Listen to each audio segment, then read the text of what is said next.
Assalamualaikum warahmatullahi wabarakatuh. Teman-teman, apa kabar? Semoga selalu dalam keadaan sehat dan penuh dengan semangat.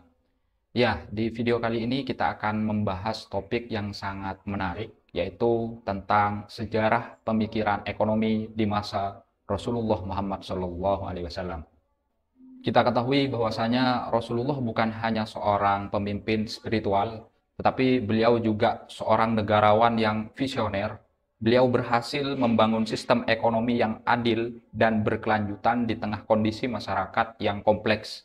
Pertama, tentang sejarah singkat mengenai biografi Rasulullah Muhammad SAW. Yang kedua, yaitu kondisi sosiopolitik dan ekonomi di masa Rasulullah Muhammad SAW. Dan yang ketiga, yaitu kebijakan ekonomi apa saja yang berhasil beliau terapkan. Yuk, langsung saja kita mulai.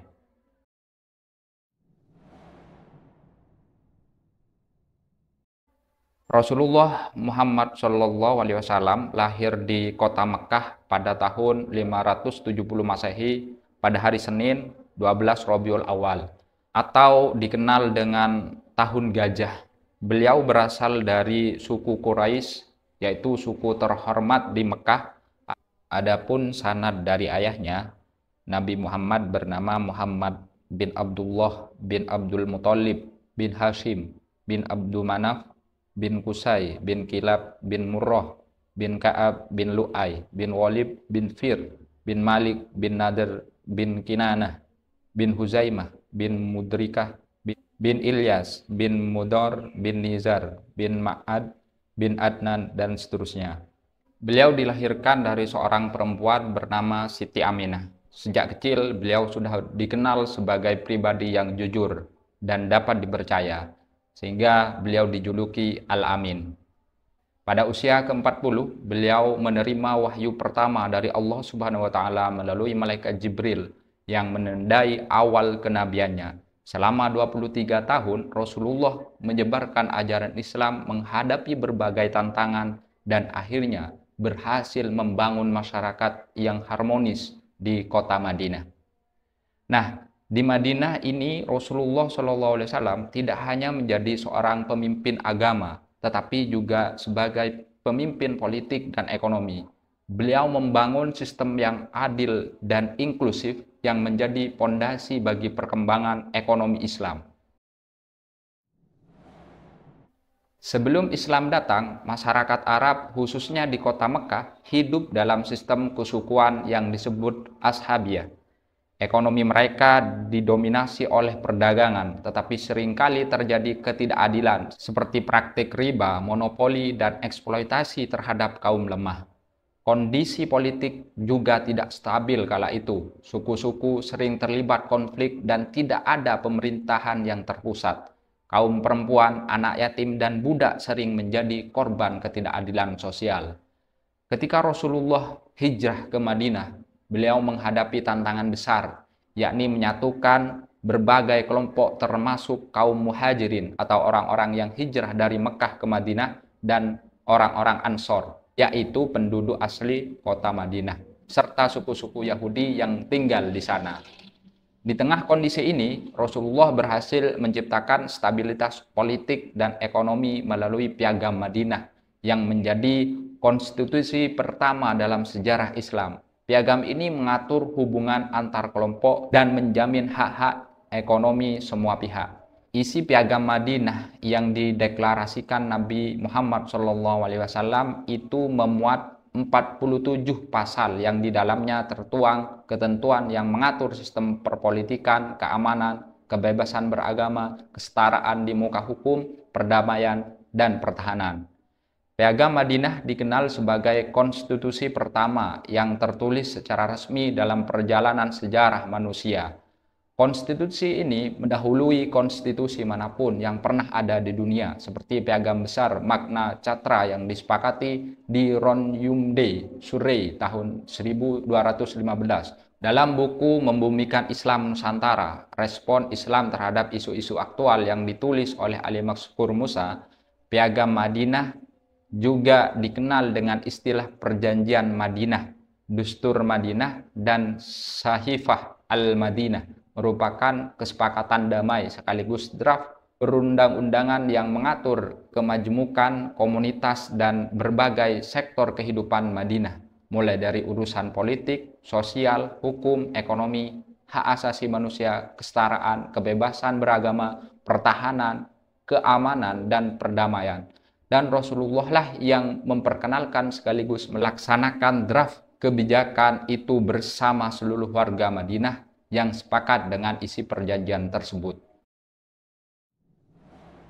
Nah, ini mungkin bagian yang paling seru, bagaimana Rasulullah menerapkan beberapa kebijakan ekonomi yang cukup revolusioner pada masanya. Apa saja? Yuk kita bahas satu persatu.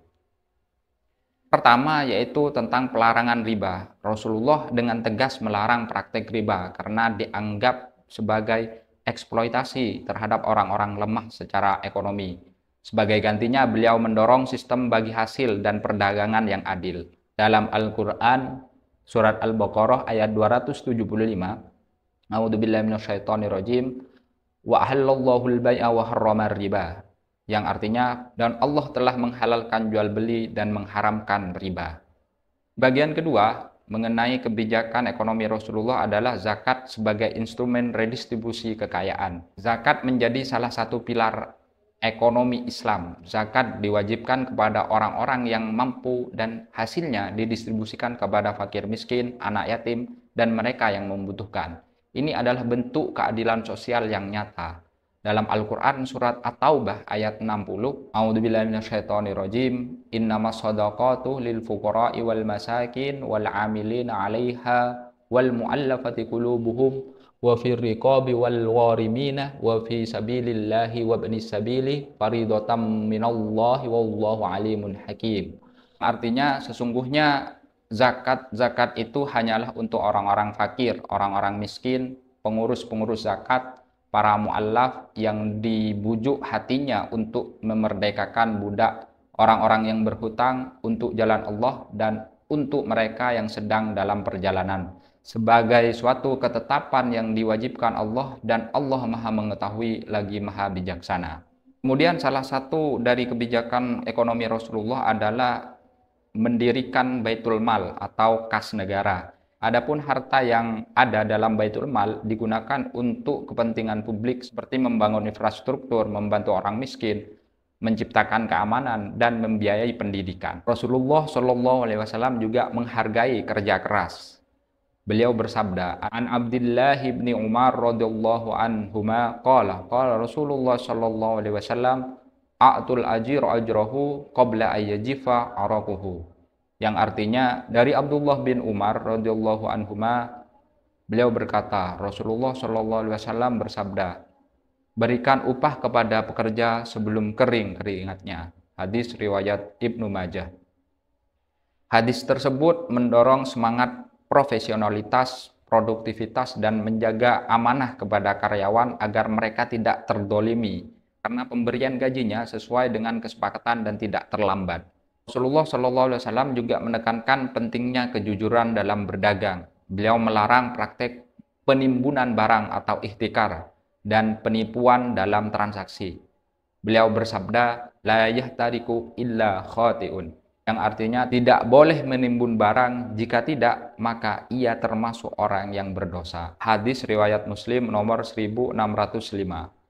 Dengan beberapa kebijakan tersebut, Rasulullah Shallallahu Alaihi Wasallam berhasil menciptakan masyarakat yang sejahtera dan berkeadilan. Sistem ekonomi yang beliau bangun tidak hanya relevan pada masanya, tetapi juga menjadi inspirasi bagi dunia modern. Nah, itulah beberapa kebijakan Rasulullah di bidang ekonomi yang sangat brilian.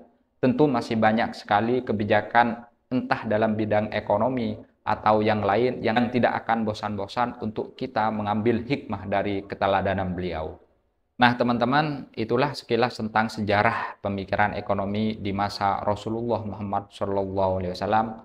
Dari sini kita bisa belajar bahwa ekonomi bukan hanya tentang uang, tetapi juga tentang keadilan, kemanusiaan, dan kesejahteraan bersama.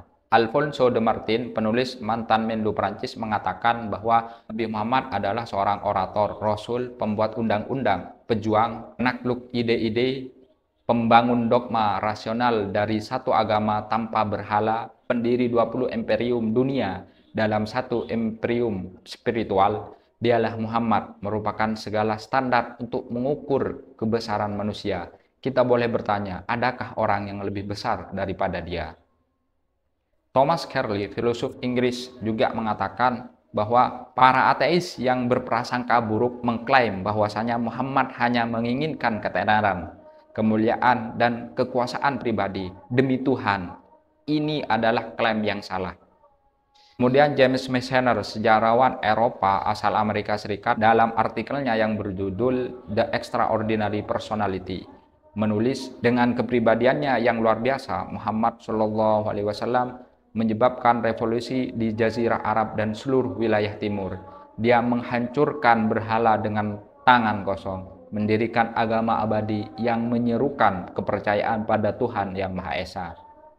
Semoga video ini bermanfaat dan bisa menginspirasi kita semua untuk menerapkan prinsip-prinsip ekonomi yang adil dalam kehidupan sehari-hari.